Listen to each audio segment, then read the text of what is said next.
Oh, we have Kyle Delfing. He's the PPC candidate in the upcoming federal election. Kyle, thank you for coming down. We appreciate your time. Well, thank you for having me, Darren. One of the big issues a lot of candidates are touching on is the environment and pipelines.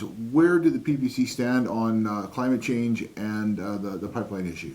So with climate change, we will mitigate any emergencies that do arise from climate change, but we're not going to use a monetary policy to prevent or to alter climate change, if that makes sense to you. We're more focused on the environment, clean water, clean air.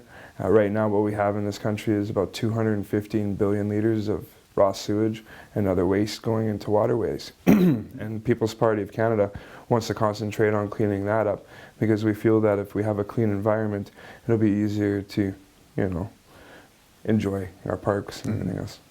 No, I know the party's also come under a bit of criticism for their stand on climate change. Yeah. How do you address it? What do you say to those critics? There was a story in the paper last week about what I think about climate alarmism. I think that it's not productive. I think that climate change exists, and I think that there's certain things that will happen to our environment that we might have to address. But I don't think their approach of high taxation, stop the economy we currently have, turn around and get into green energy right now is the right approach. I think we need to maintain our infrastructure. We were going with the TMX expansion. It's got the capacity of 3 times what we currently have. If we can get that oil to market, one of the big things that we could do is reduce the subsidies that the Canadian government provides to the oil companies, which is one thing that the Greens and the NDP are always after, is getting rid of those subsidies. The way we do that is getting fair market value for our oil. And once we start getting fair market value for our oil, we can accumulate wealth. That pipeline alone is about $700 million a year in tax dollars that Canadians aren't getting. So if we can use that infrastructure to accumulate the wealth, we can move into that green technology that everybody's asking for in a responsible manner, instead of stopping this economy and hoping for the best with a brand new green economy. Yeah. Also, there's some people there that may have a less than flattering image of the PPC. What do you say to some of the critics of the party in general? Read our platform, check out our candidates. I don't think we're any different than the other political party, other than we have a different idea of how to make Canada what we want. I think everybody wants a good country to live in, and we're not as bad as the media tries to make us out to be honest with you. Not you guys, but of course not, the national media is real tough on us these days. But so what do you see as the biggest single issue facing this riding, and how could the federal government help to alleviate that issue?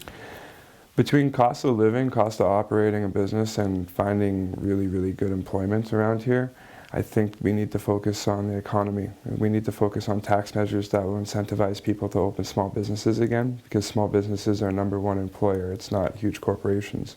I think 79% of people in the Okanagan are employed by small business. And they're not popping up like they used to, because they're asking too much of the middle class.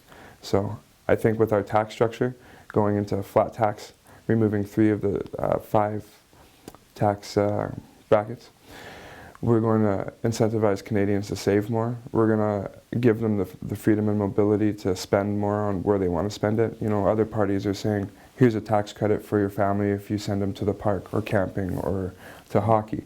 What we're saying is, let's bring in a flat tax. So if you're an average earning family in the Okanagan, which is about $62,000, you're going to see a savings of almost $3,000. It's about $2,600 and change for the average family.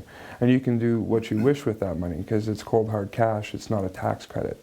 So there's many different ways that our economic platform, I think, will spur growth in the Okanagan, not only from direct and small business, but back to building the pipelines. You've probably noticed it says build the pipelines on the bottom of my sign.